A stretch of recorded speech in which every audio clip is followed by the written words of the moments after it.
Hey everyone, as you know, this is Craig Gray. You are on formerly the Peace Walker podcast. We're doing interviews on YouTube now. We'll probably stream them on podcasting too, but this we're talking all about being a protector, being a peace walker, and I do interviews with folks who are on that path as well. And I'm really excited to introduce the guest today, Mr. Brian Flippin. Brian and I go back a little ways. It doesn't seem like that long, but it has been a while. And It has been. yeah, and we're going to talk a little bit about some of the things he's got going on.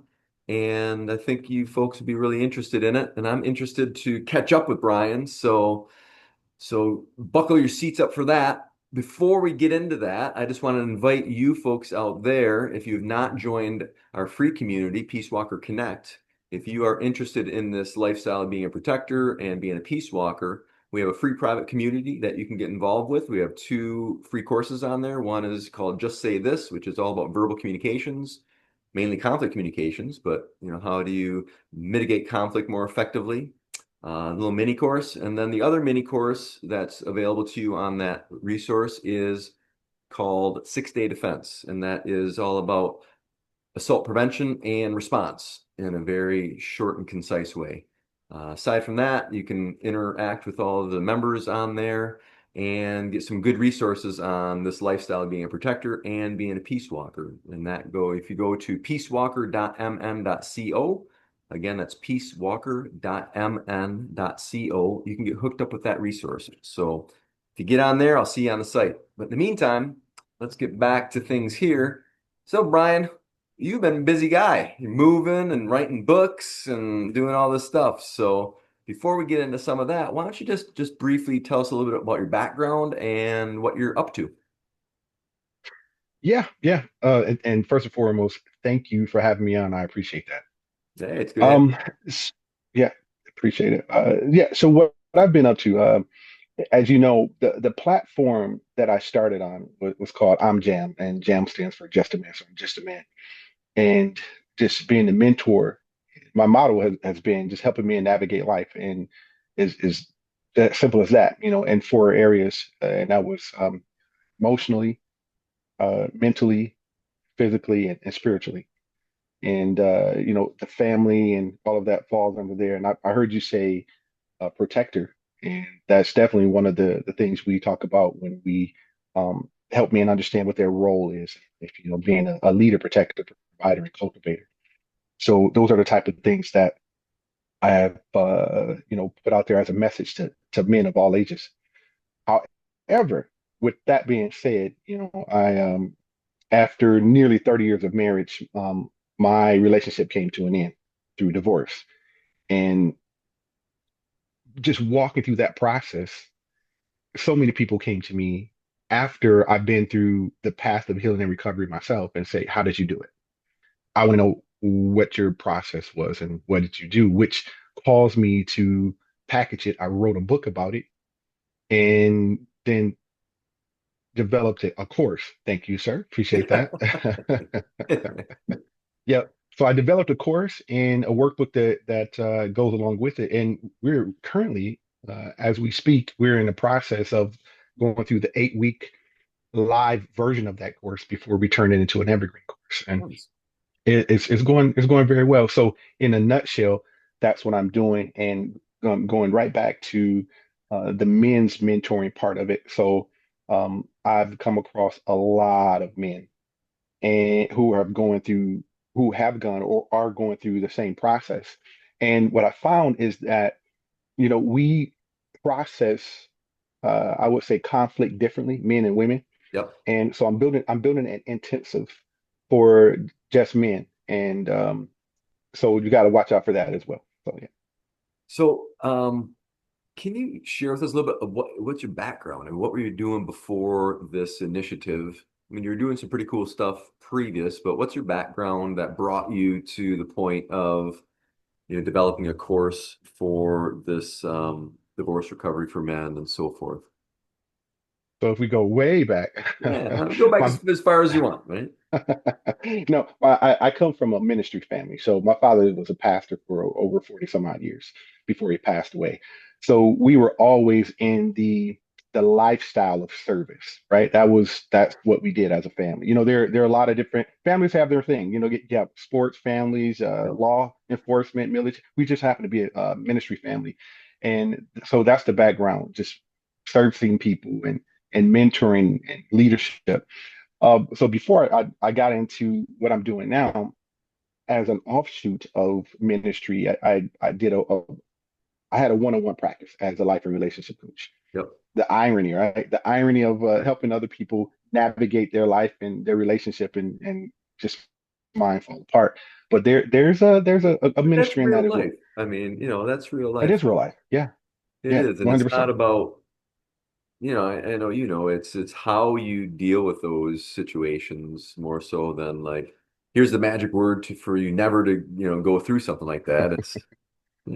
you know, it's a process. Didn't mean to cut you off. Continue, please. No, no, no, no. That was great, and it is real life. So who better to be in a position to help people navigate it than someone who's actually gone through it after a long-term relationship?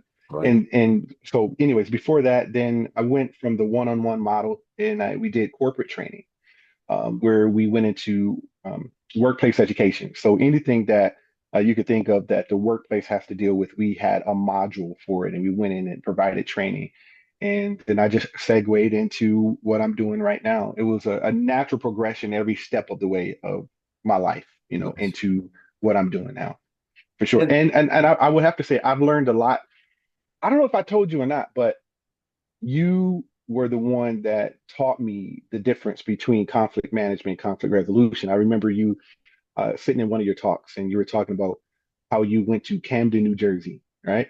And you were dealing with the gangs there, and you were saying not all conflict can be resolved, but you can learn how to manage conflict. And you really talked about how that works in all area of life, right? All areas of life. And I really incorporated that into what I do, because even with relationships, you're not going to agree on everything, but you can no. learn how to manage your disagreements. Yeah. And I was thinking when we decided to, have this interview, I was thinking like, man, how long have I known Brian? And I was trying to think of where I'm trying to think of how we met. And I still can't recall. Do you remember how we got acquainted? Because it's been a while now. I do. So I don't know if you remember, we used to have the building. It was the old Secretary of State building off of Division Yep. Street. And I used to hold networking events, Yep. professional networking events, and talks, and invite people. And I think what happened is um, I invited Jen, and then you came along with her, That's and possible. that's how we got acquainted. Yeah, Yeah, yeah, I that think doesn't that's the surprise case. me. Because I know then Yeah. you and your boys came and trained at the academy for a hot minute. Yep. That was Yep. cool. Yep. But I mean, you and I have probably go back, I would say at least 10 years, Oh, probably more than that. Yeah. probably more than that. Yeah. Yeah. Yeah. For sure. Well, cool, man. Well, once again, I really appreciate you being on the show. So what do you have going on now? I mean, as far as you've got your book, and we can talk about that in a Hmm. minute. Oops, upside down. There we go. You got the book.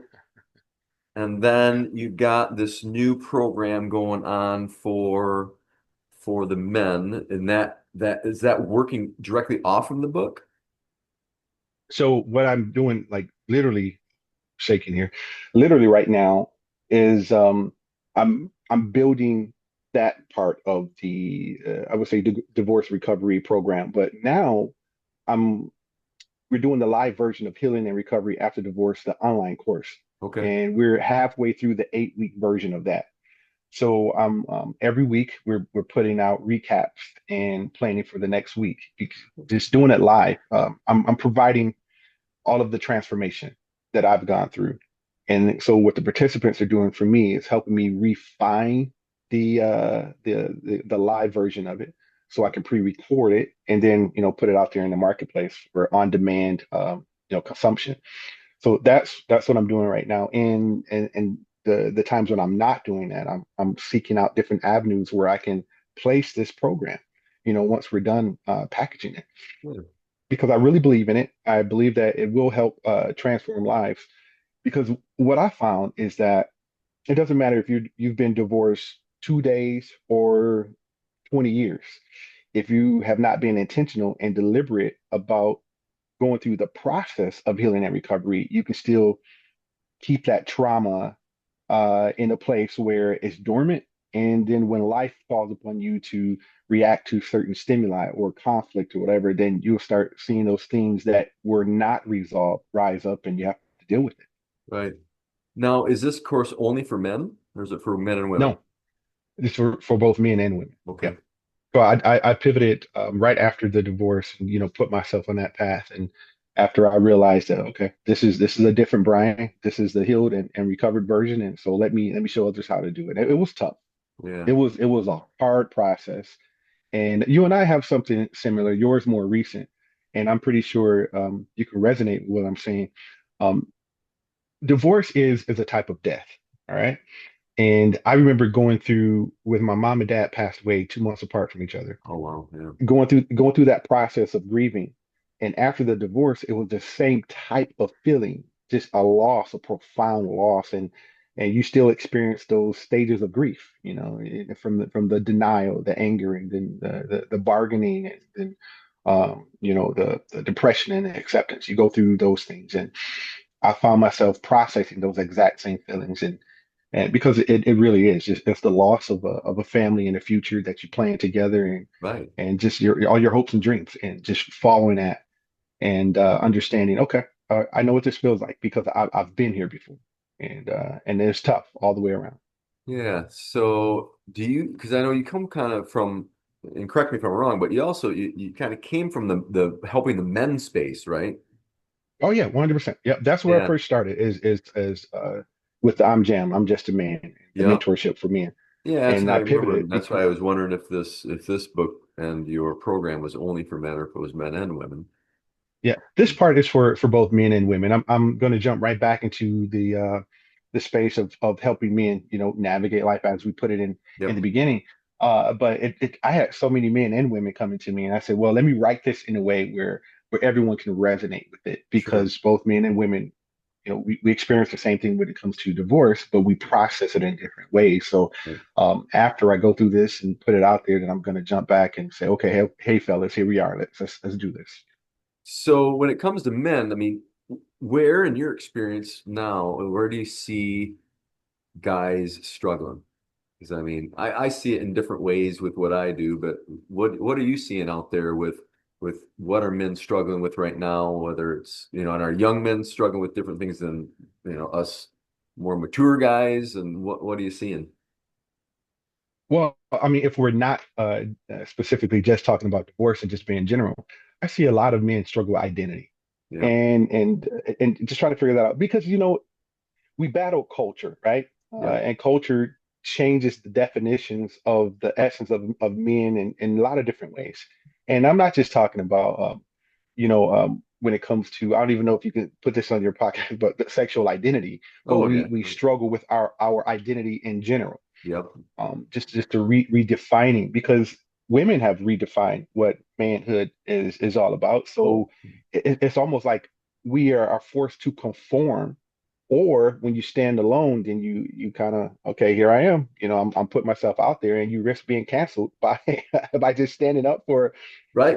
just traditional principles. Yes, absolutely. And I know with your faith background, I'm sure that's both, I think, builds stability in that structure, but also has been challenged, especially in the Yeah. past recent years with what the man's role is and what it is to be a man. And it's interesting. Because I get that a lot, it's told a Yeah. lot with all my programs, whether it's at the academy working martial arts or if it's my programs like the Peace Walker program and whatnot. One of the major things that we go into is your identity. And with Mm, men, I totally agree. It's funny because you and I are about the same age, and we've both been doing our thing for a long time. And hmm. I've been teaching this type of stuff for, I don't know, 30 years, something like that. Wow. And at the beginning, back in the 80s and 90s and maybe 2000s, I would say 90s, they started to shift, probably mid late 90s, where back in those days, I had to tell the men it's all right to be compassionate and soft and be good with your emotions and all this and don't be so bravado, don't try to cover up your insecurities with this bravado-ness and all this. And it's funny because the pendulum has swung totally the other way now, Yeah. where Yeah. now I'm telling guys, both young and young at heart guys, is that it's all right to be a man. It's all right to be a guy. It's all right not to be, whimpering and crying the time and suck it the fuck up sometimes, and excuse Yeah. and to be a man. And Yeah. what does Yeah. that look like, right? So it's interesting on how it's too much polarity in either way isn't going to be healthy. You got to find the balance. And if you only rely upon our society to teach you that, you are going to be not just unhappy, but you're going to be unhealthy. And Ooh, I like that. Yeah. you Yeah. know, And and I do find that to be the case. yeah. So, and the interesting thing is, and I'm not, obviously I'm a guy, so I'm a little biased, and I'm a little, like you, I'm a little older guy, which makes me more biased probably about what I think, a guy's role is in being a man. But here's why I think it's such a big problem. Not how I know it's such a big problem. I look at three things when I look at this type of stuff.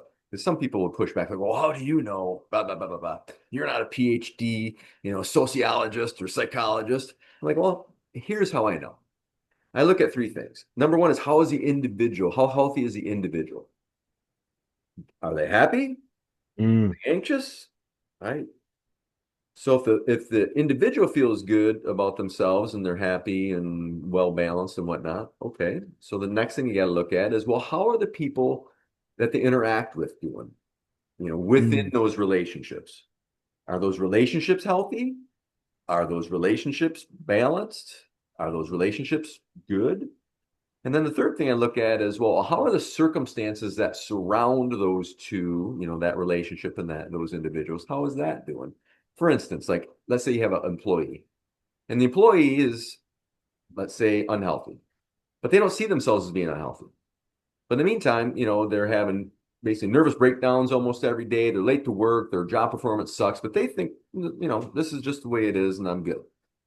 But you're like, well, but you're not doing your job right, right? So your job is suffering, and everybody who interacts with you isn't really doing really good with your relationship either. So I look at those three things, and if those three things are in balance, then you know you're heading the right way. So when I get people telling me like, "Oh no, this is the way it should be," guys should be acting this way and this and all that. It's like, well, then why is depression and anxiety in young men off the charts? mm.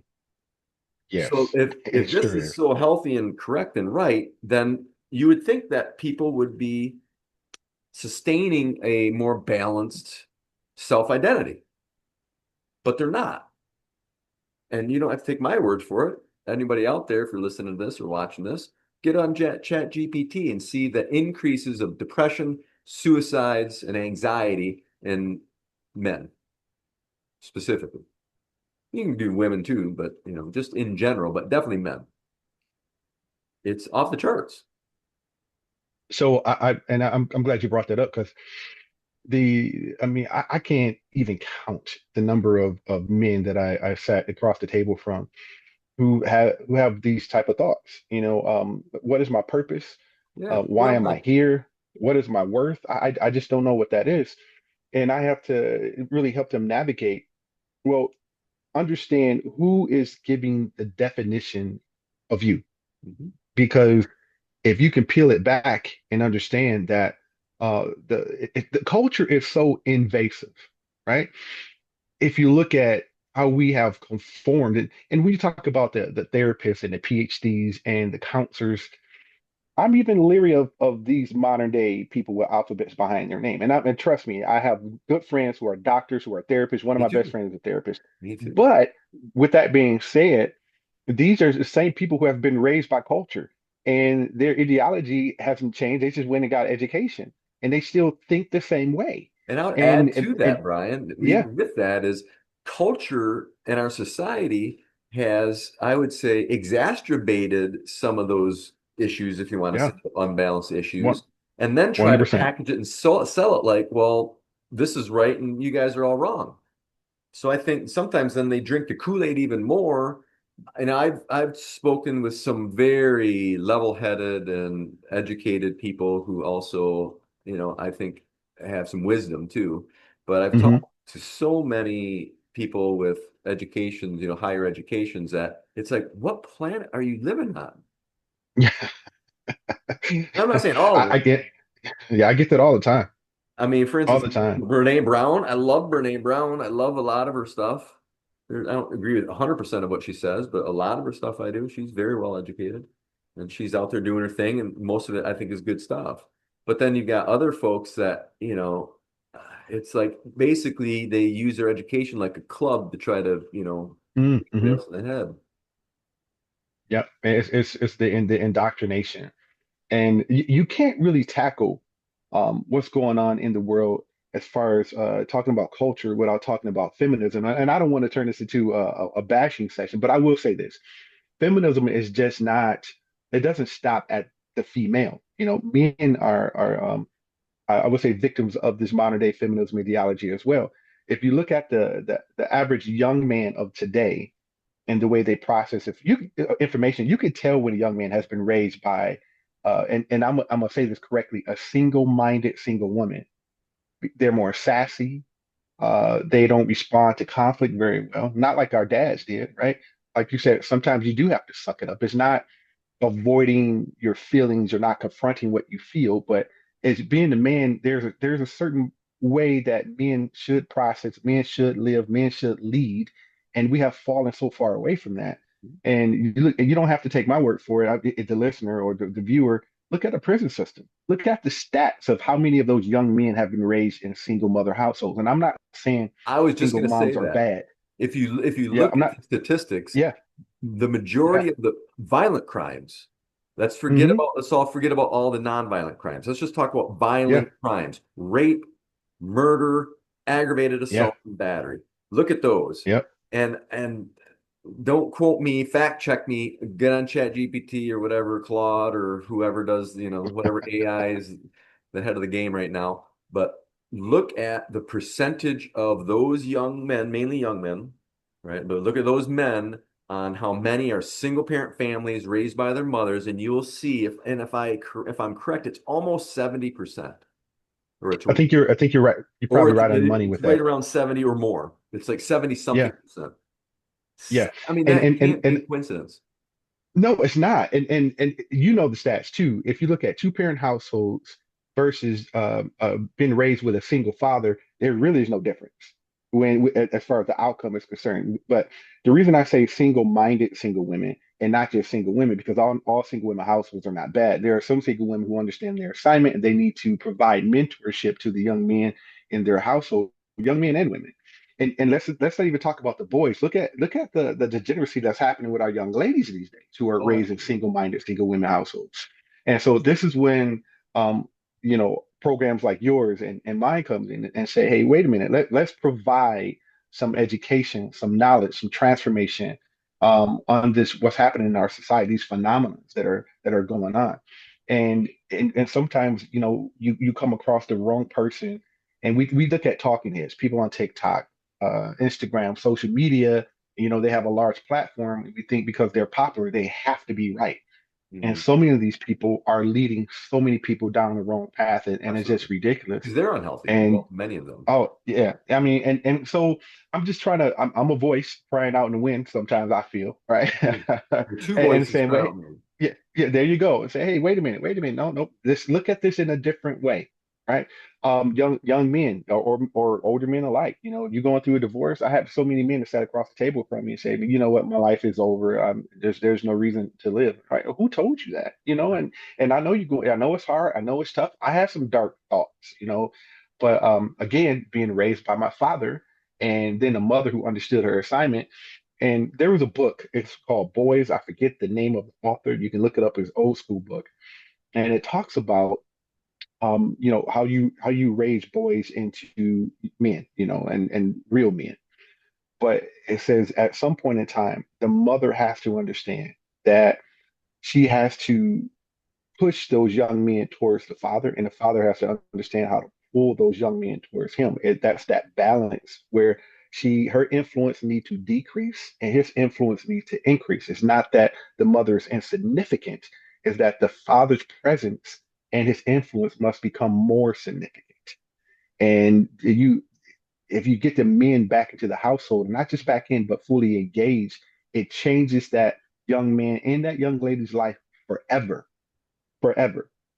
And when there's no man that's present, if there's no leader and what you teach, the protector, the provider, and the last part is the cultivator, which the man, in other words, when you talk about a cultivator, that's someone who brings out the best in everyone around them.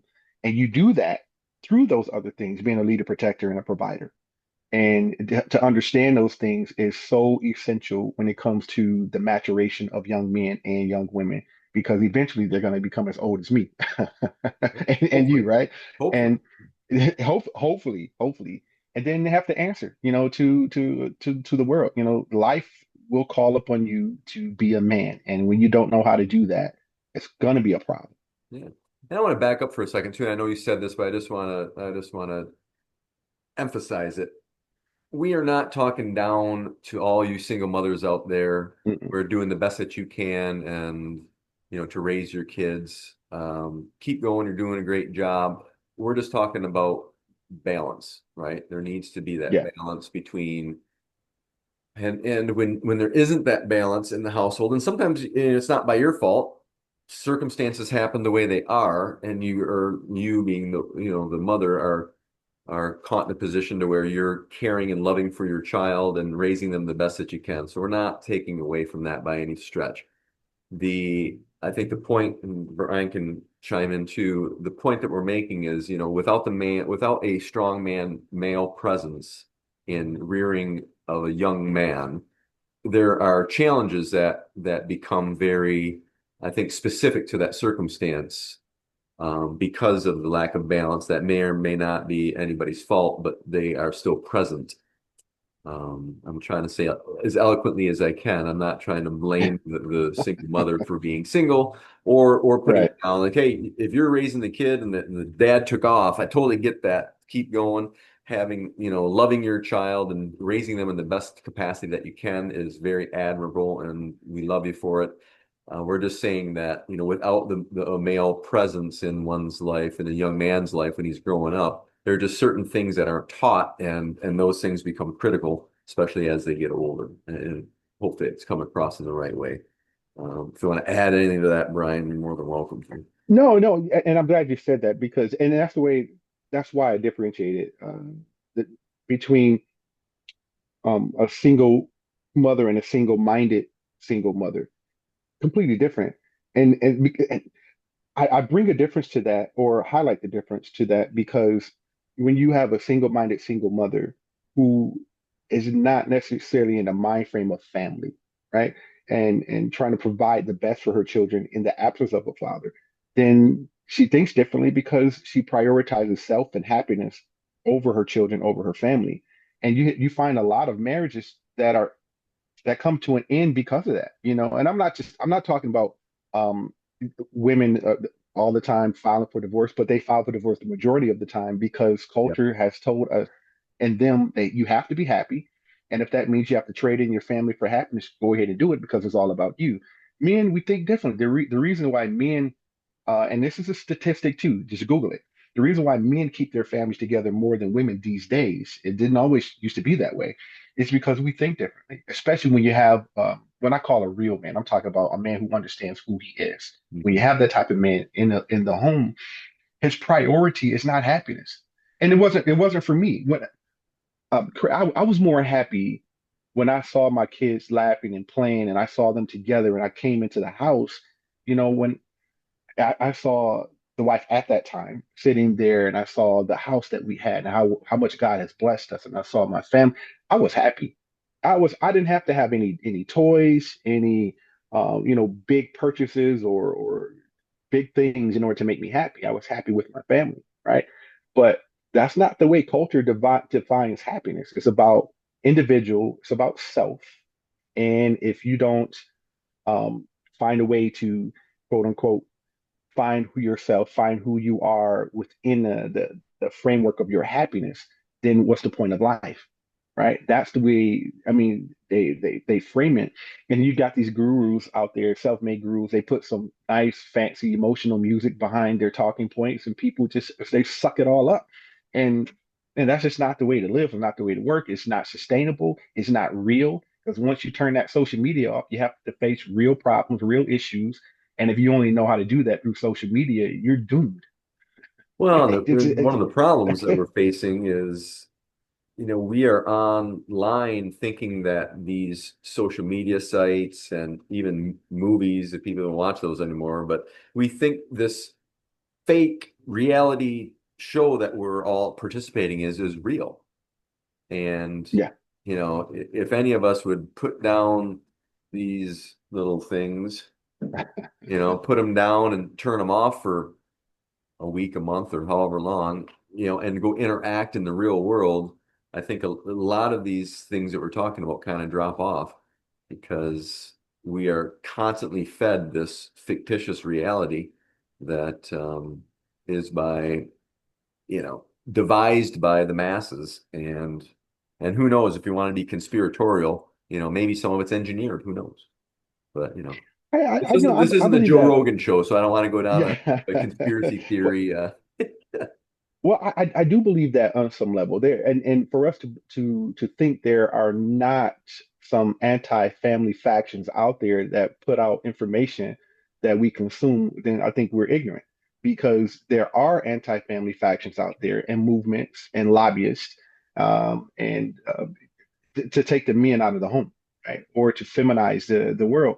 And trust me, I'm not. This is not a woman or feminist bashing session, but I will tell you, you have to be careful of anything that has ism behind it, right? Well, Whether it's and again, if it's too unbalanced, like, just like if a guy was bashing women on, well, they should know their yeah, place and they're, and you're objectifying them and this type of yeah, thing.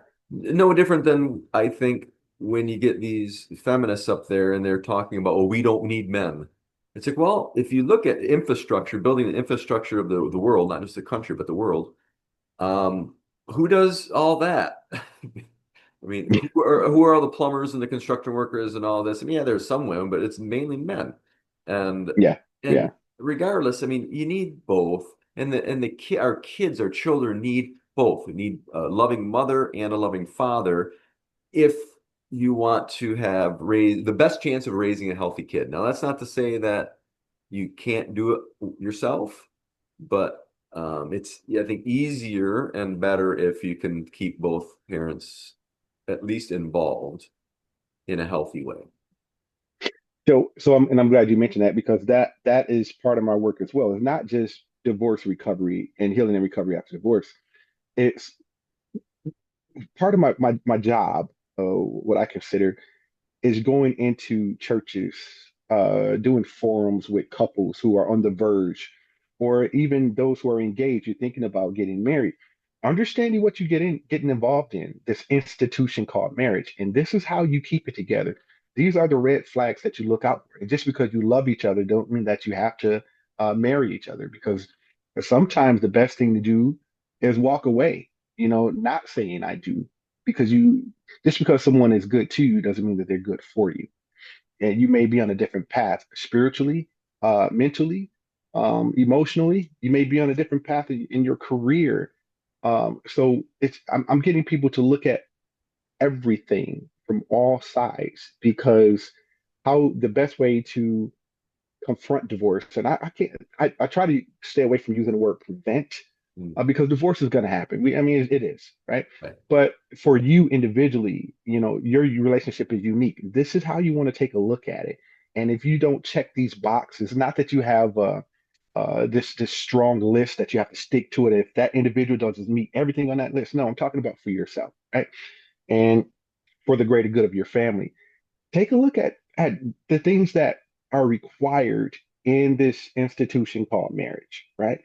And if you don't believe in gender roles, then don't get married.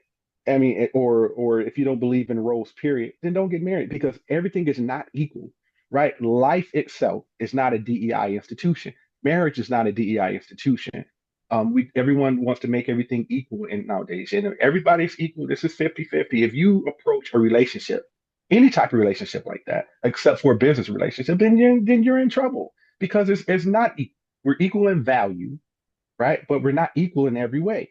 And when you talk about partnership in marriage, okay, I'll take that, but I'm not talking about a 50-50 partnership because marriage is not a 50-50 partnership. No, I And mean, we're correct me too, it vacillates too. Like sometimes, hey, yeah, you're going through something and I'm taking up the lion's share of it. And then other yeah, times I'm going through something and you're taking up more, more, yeah, or you have a certain skill set and yes, you do those things better. So you take charge of those. And then maybe on other things, I've got better skill set and I do those things. yep, yep. But And if we're saying not you're going to, putting in 100% of ourselves right. in the relationship, it's not going to work. Now, when people talk about partnership, I use that word loosely, but we partner in our roles, Mhm. not in equality. Sure. Period. And that's where that's the message that I try and tell people. And I even had people say, you know what, you don't know what you're talking about. And I checked their status like a year or two later, they're divorced Mm. because I do know what I'm talking about. I've been in a long-term marriage. I did this for 20 years within my marriage, and I can tell you, it takes two. If you both are not on the same page, or if you both buy into what the culture says about your marriage, you're in trouble either way, right? And it's just not going to work out. There is a certain way to be successful in any type of relationship, and there's a certain way to approach conflict. And that's again, I learned from you when you talk about the different sides of conflict. And so these are the type of messages that I put out there, and you'll find within the course, you'll find within the book. Here's the framework. Here's how you walk through it, and a lot of the core themes and concepts that I put in the book and even the course, you can use in other areas of your life. It's not just divorce, not just marriage, right? But it's in every area of your life when you're talking about conflict management, conflict resolution, forgiveness, the different roles of a man and a woman, how we process the world differently, conflict differently, how we emote differently, how we even grieve differently. And those are the type of messages that I'm putting out there. Well, and once again, I want to go back to folks so everybody's crystal clear on our intentions of this and to be clear on the definitions. And you can correct me if I'm wrong too, but and you said it, but I just want to make sure everybody out there really heard what Brian Flippin said. When it comes to not being equal, he is not talking about the value of the individual. It's not a Mm-mm. this person is worth less. You are both equal as human beings and have equal Yeah, parts in the relationship, but not necessarily in the responsibilities of the relationship or the different interactions of the relationship. Not to say one person is above the other in value as a human being. Am I correct in saying that, Brian? 100%. Well, and that is the message. We are equal in value, Yeah. 100%. But we do not have equal roles. I don't want a role of a wife or mom. Right. I Right. don't want that. And a woman should not. You don't want the role of a husband or a father.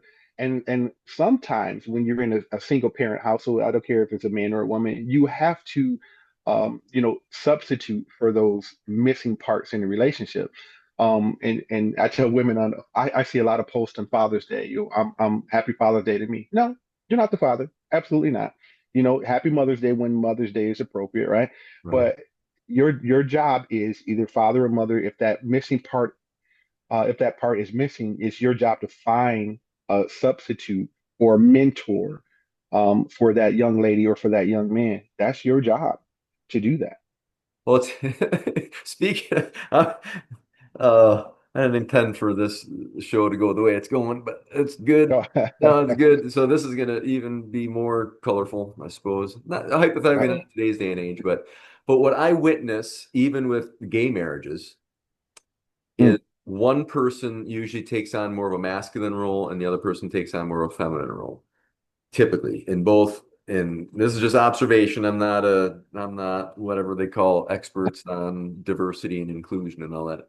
But what I see from, friends that I have and people that I know and people that I witness, whether it's, two females or it's two males that are in a homosexual relationship, what I typically see is one is a little bit more like assertive and whatnot, and then the other one's a little bit more passive and whatnot. Typically, I mean, that's so it seems in Craigology that they are taking on this, a similar role within the relationship, one that's yin and one that's yang. I mean, the same idea, anyways, of men and male and female relationship that one person typically has certain strengths and the other person kind of complements that, and vice versa, where they're not both the same in that regards. I don't know if that's coming across correctly. It does. So by design, we're different by design.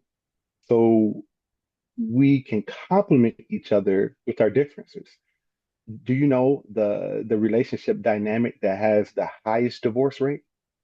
Lesbians. I would guess lesbians. Yes. Yes. Because, and this is a fact, this is not a science according to Craig O'Brien, but women are more prone to negative emotions and eroticism. So you put those two together. Oh, dude, thanks. Man, I'm gonna get off. This is great. I love it. but but it's 100%, it's 100% true. I mean, look it up. Yeah, do the research. I'm just, That's the same research I've seen. yeah, I'm just a messenger here. But my point is that there's a reason there's a reason why we're different.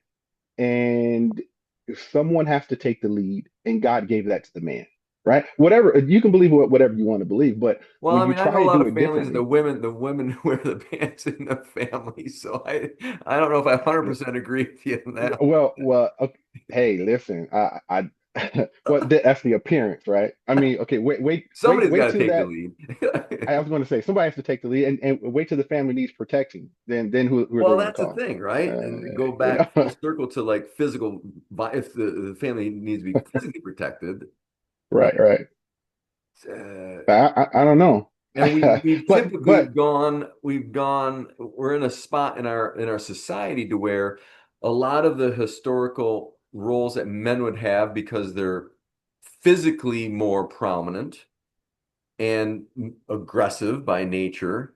A lot of that has been subdued, which I think adds some confusion to the roles of the man. We don't have to go pick up our spears and go hunt down a mastodon and, maybe die in the process and do all this kind of crazy stuff. So I think it's easier for those roles and what we were by design, and you could call it heavenly design, you could call it nature, you could call it whatever you want, but well, just like with, oh man, we're going down some interesting trails here. Just like with the with the trans movement of like men who are trans women competing with women. It's like you're still a dude. And this is why some yeah. guy who's not doing very well in the men's sports goes, turns into a woman, and then now he is a she in a woman's sport, and he's crushing them all. Well, I wonder why. It's like you're still biologically you're still a dude, so you still have testosterone, which You is know, structured different. So I have strong opinions about that. I'm not going to peel away now. But here's the thing: there's a difference, or there's a reason why God made us different. yes. There's a reason. There's a reason why um there's a WNBA versus the NBA. Yeah. There's a reason why there are different boxing associations, right? Female I and male, wouldn't and want one of we, my daughters and being in especially a contact sport man, with some, yeah. dude in her high school that decides he's a girl and now he's on, some contact sport with the gals. Like, hey, if you want to play volleyball or something, oh, I don't think it's still fair, but okay. But if you want to do like a contact sport of some sorts, let's say one of my daughters was doing, oh, jujitsu or boxing or, competitively. I wouldn't want some trans woman who's really biologically a guy in the ring with him. I just wouldn't want it. It's like there's an advantage, No, no more than I no, would, than you should be taking steroids in that in sports. So no. I mean, I agree with that 100%. But then again, now we talk about the evolution of the definition of what a man is. What is a man? What is a woman? And there has been an evolution over the years. It was very clear when our fathers were growing up and coming up. Okay, it's clear that man has this role, woman has that role. But now, even when you talk about the traditional roles of being a leader, well, there are a lot of women, they don't want you to lead them. They reject male leadership. Mhm. No, we're going to do this together. We're equal in this relationship, and I'll leave that up to the man. If that's the type of relationship or dynamic you want, where you're equal in leadership with her, that's fine. When it comes to provisions, a lot of women, they make more money than men. So Absolutely. then what do you do within a relationship? Where does that? Who's the provider? There are some stay-at-home men, which I don't agree with, but there's some stay-at-home men. Stay-at-home fathers raise the kids. That's perfectly fine. So now, what do you do with the definition of a provider in that relationship? Right. A protector. I know some women who they can beat up men. you Yes, know, there are some. Ronda Rousey. but There we go. There's listen, I'm looking forward to that fight too with Gina Carano and her. But nevertheless, but when it comes to protecting, if protection, well, understanding protection is just not physical. So what is right. protection, Right. right? So we go through these traditional roles, and being a nurturer, is that just a woman's role or is that a man's role as well? So a lot of these definitions have been interchangeable. They seem to go, in both directions. So my job is, and even you, I've heard you teach this as well. Let's define. Let's get back to the basics. Let's define. Just because a woman can do it, is doing it, doesn't take away from the definition of your role, your job as a man, right?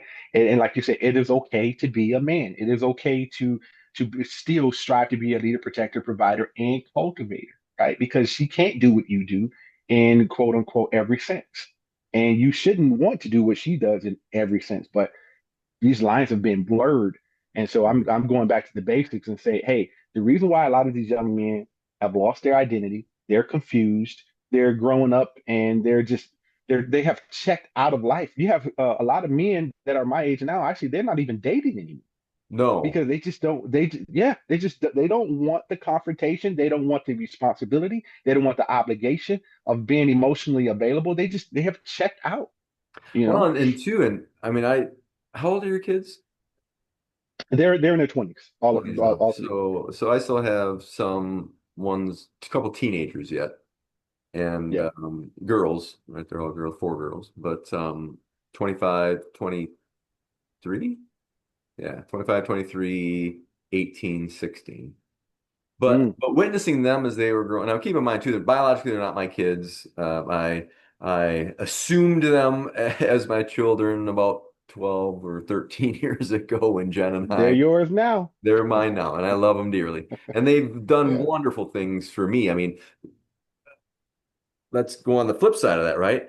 I don't think I was a complete man until I had those four girls, even to the Mm, capacity of what I do because I'm part-time, part-time dad, part-time, you know, interesting relationship. But the point is I really credit them to helping me become more of a complete person and a complete man mhm, because mhm, I think not I think I would not have been the man I am today without their part in my life of being my daughters. And not that you had that daughters, but just kids in general.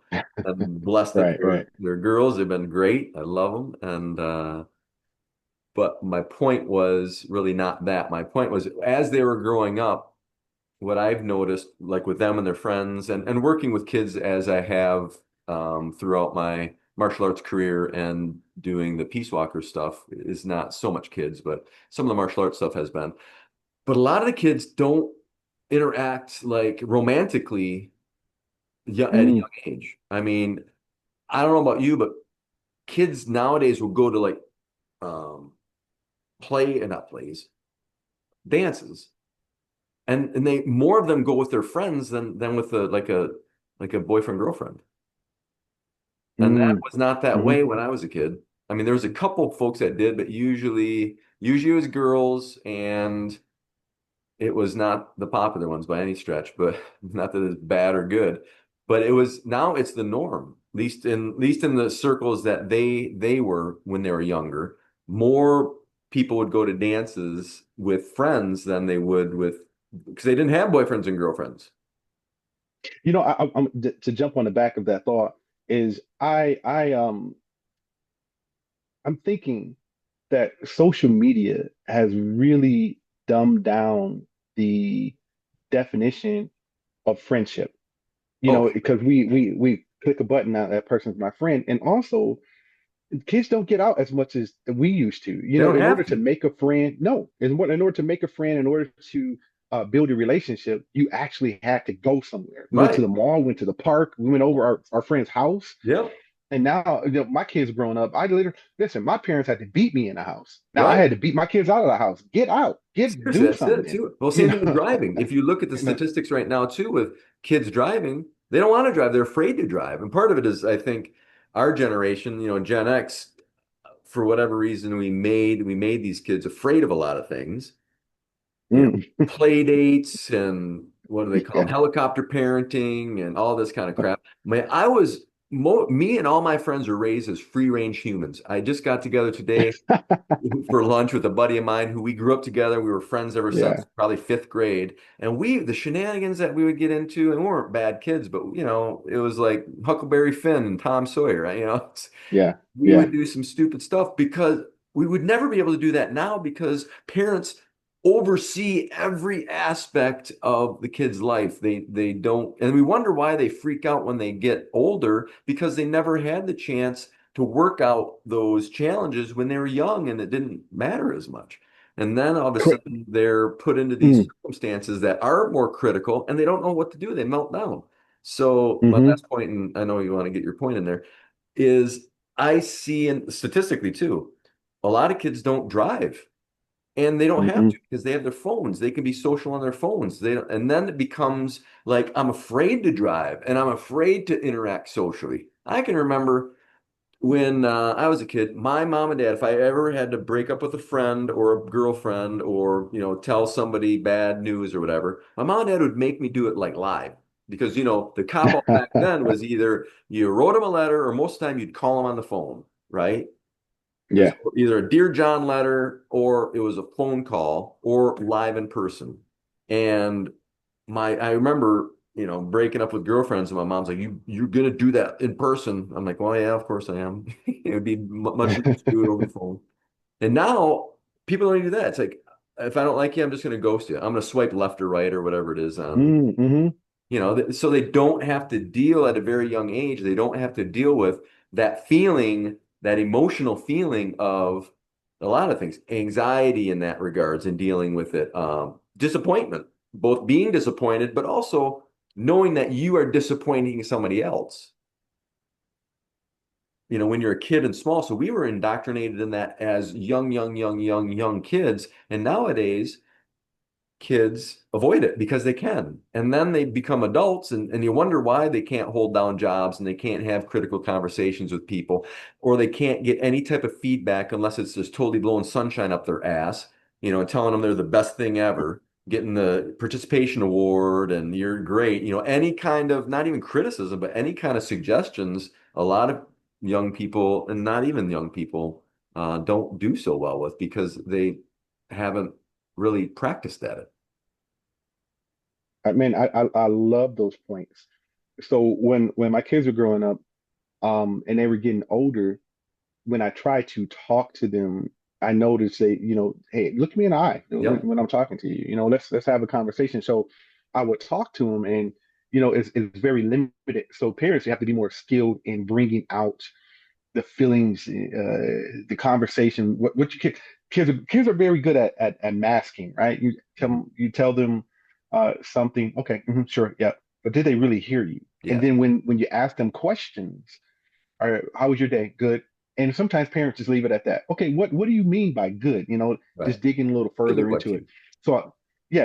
So I asked my sons one time, well, one of my sons, I said, what was one thing that you felt that you didn't get out of me growing up? And one of my sons told me, he said, listen, I thought about that question, and he said, I wish you would have allowed me to take more risks. Mm, I'm like, wow, that was so profound to me because I had just finished listening to a conversation that Neil deGrasse Tyson had with some interviewer, I and like he was him. saying that, yeah, yeah, There's well, a I don't one agree with guy who's everything. Yeah, really smart. He's got all the letters behind his name, and I think he's pretty yeah, level-headed. I think he's got a lot of wisdom to him as well as his intelligence. yeah, yeah. He was saying about a mom. Again, in our generation, walking her kid through the park, and all of a sudden, this kid sees a puddle. And instead of the mom allowing that kid to explore that puddle, we Run through pulling them away. Get away from that puddle. No, he said, no, allow they go splash in it, go play in it. And he said, oftentimes we get upset because our kids they make a mess. No, let them make a mess. Allow them to make micro mistakes so they don't become adults who make major mistakes. it. And listen, the kid who touches the pot, okay, there was punishment enough for him to have his hand burned. Why would you smack him upside the head? You know what I mean? He burned himself. I Right. bet he won't do it again. And he won't do it again because that sensation of being burned, not because you smacked him upside his head. He's going to resent you for smacking him, but he's also going to remember, hey, I burned my hand and I won't touch that pot again. So these are the type of things that we have to allow our children to experience life. Jumping in the puddle is not going to kill them. What's going to happen? They're going to get their socks wet and they're not going to like that sensation. All right. Let them explore that. Let them feel that. Yeah. Right. I like what you said. We don't have to micromanage every area of life because what ends up happening, they grow up into adults who they become part of this cancel culture because they don't know how to deal with conflict. Somebody has a difference of opinion than what theirs is, and then they freak out. Well, you don't believe what I believe, you're canceled. You're not my friend anymore. Well, listen, I have friends of mine that surround me. They don't allow me to uh, um, do anything I want. They challenge me in They every don't area allow me to do to it. become better. Right. Well, I mean, Yeah. I too, I've got friends from all spectrums of the Yeah. fence, incredibly Yeah. liberal to incredibly Yeah. conservative. I couldn't have them in the same room together because they would like kill each other. And Right. Right. part of it Exactly. is, if we can have a rational conversation about these, some of the topics that we have actually been talking about today, because we have differing opinions, and I can entertain that and sometimes learn things from them. It's like, I never thought of it that way, I appreciate you sharing that. Or sometimes like, you're just on the Mm-hmm. crazy bus and whatever. But also we know what not to talk about, Right. right? It's Right. like I know when I get together with certain friends, I'm not going to talk about Mm. these different things because we have such differing opinions that it would jeopardize our relationship if we got too deep into some of those conversations because of how fervent we are about our beliefs. But I'm willing to overlook that because I love you as a friend, and that takes Mm-hmm. precedent for me more so than that me proving the point or trying to prove a point or whatever, or listening to your point for that matter in that regards. But part of it online, you don't have those filters, right? There's No. people are putting everything out there for everyone. And it's like, hey, just because maybe Brian and I have this joke that's really funny to you and I, it's an inside joke. It might not be funny to everybody. Right. Right. And that's the thing about I'm glad my dad taught me those lessons, right? It just and that's part of being a man too. You want to keep some sort of mystery about yourself. And I don't want to get too far off into Yeah, the you have an weeds here. international man of mystery, my friend. That's it. Oh man. You're like dark, tall, dark, and Right. handsome. You got it going on. You know, you can't just put everything out there and, oh, well, I'm just, my whole life is exposed. You have to allow some people to really see you on a level where they resonate, but at the same time, they want to know more. And when you Yeah. put everything out there, it's just some things are not for everyone to consume, I'm thinking and like, just sounds like you're getting back in the dating world there. You got to be a little mysterious. no, no, no. I tell you, man, I'm on a mission, and I truly believe in what I'm doing more than ever before. And I tell you, in the way the separation and the divorce, I, I try to stay away from the word blessing, but it was in disguise because this version of me was not available while I was in the marriage, and there's a lot of things that happened that over time, I would tell, but right now it's just a matter of I picked myself up, I recovered and I healed from it, just helping other people do the same thing. And so the path that I'm on right now is I love my life. I do. Even um to the point where I'm willing to share it with others, but not in a romantic way right Well, that's good. I mean, now. you'll get there or you won't. I mean, in whatever capacity that is. I mean, just keep doing it in a healthy way, and you'll figure that part out. Yeah, yeah, Brian, I could talk to yeah. you forever, but we're a little bit over, right around an hour right now. So there's two or three more things that I want to do briefly. Brian wrote a book, Healing and Recovery After Divorce, and obviously we've been kind of talking about it the whole show in varying degrees. But is there anything you want to add about the book as far as it's kind of obvious who's it's for, I would think. But do you want to add anything about the book and then tell us how we can get a hold of the book? Yeah, I tell you, so it was definitely written um, out of my lived experience and the collective experience from, I would say, hundreds of people that I sat across the table from. And so you get information that will be transformational to you in that book. So if you haven't gotten a copy, it'll bless you. It really will. Pick up a copy of it. And I walk you through a deliberate and intentional process of how to heal and recover after divorce. And there's a course that I built from it as well. And it's the same title. This is Healing and Recovery After Divorce online course and a workbook that I have to go along with it because I truly believe in having people put in the work. Once you put in that work and you start seeing the process, I mean, I have everything built into it, whether it's journaling, activities, letters, just mapping out the process in different sections, whether it's the legal section, understanding the emotional warfare that you go through, just helping people through all those stages. I put that in the course, and once they complete the course, I'm pretty sure that you will be a completely different person. Nice. And the reason I have journaling is because you want to do it from start to finish. You start seeing your evolution over the 8 weeks, and you get a chance to look back on that throughout your lifetime. So how can you get it? Well, the workbook comes with the course, and you have to sign up for that. And I'll give you that link. But if you haven't gotten a book, it's right on Amazon. It's Healing Recovery After Divorce by Brian.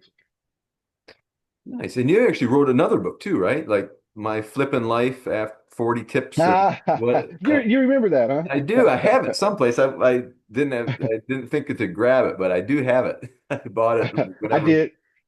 I did. So I'm in the process of that's going to be republished, and I'm changing the cover. I'm changing everything because that was a student project. We wrote that together with some of my mentees, and it was a fun project. So I'm going to Yeah. republish it. Well, Yeah, cool, man. So, you can get the book on Amazon. Well, how can they get in touch yeah. with you? Maybe, will your course be available to other people soon? You know? Yep, yep. So it will be available. We're halfway through it right now. I will make that available on my website. Right now, they can get a hold of me. They can go to bflippin@flippinlife.com.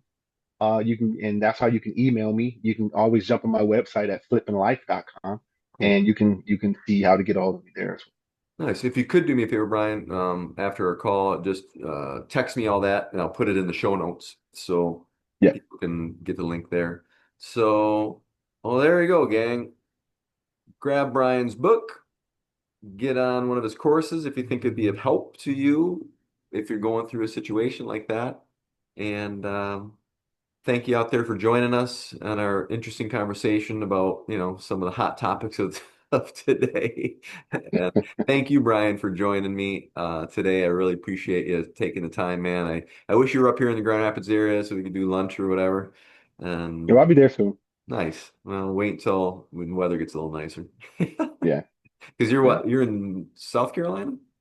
North Carolina. North Carolina. Okay. I know it was one of them.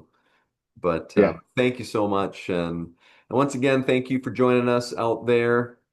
Remember, if you want to be part of my community and You can get on our free private community, Peace Walker Connect, which is peacewalker.mn.co. Get a couple free courses, interact with some people on the same path, and a lot of good resources on there. But in the meantime, thanks for joining us today. And as you know, keep going. See you soon. Thank you, sir.